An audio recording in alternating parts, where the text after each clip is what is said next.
shirkadu sanadka waxay ugu tala gashay in macaamiisha ay u hadiyeyso laba gaari oo kala yaala magaalada Qardho iyo magaalada Laascaano.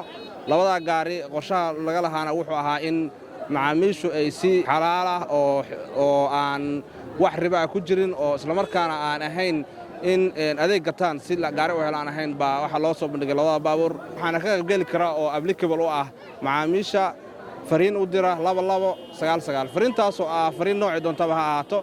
waxaan kaloo macaamiisha ku wargelinaynaa inay gaarigaasu ay u siman yihiin oo horeynayo magaalada Qardho gaarigaas Qardho 7 bari buu soconaya.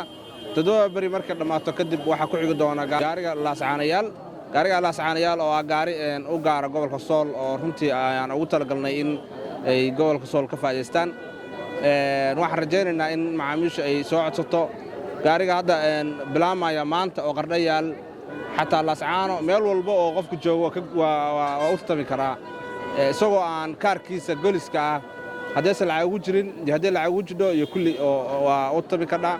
waxaan waqti waa inoo kooban yahay warbixinaha oo faahfaahsan iyo sida qaabka loo dooranayo oo faahfaahsan beejka shirkadda iyo warbaahinta kale ayaad kala socon doontaan.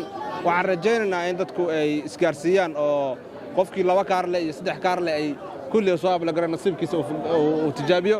waa idinku mahad celinayna waqtigiina iyo dadaalkiina aad ku timaadeen halkan oo qoraxda u taagantiin shirkadda.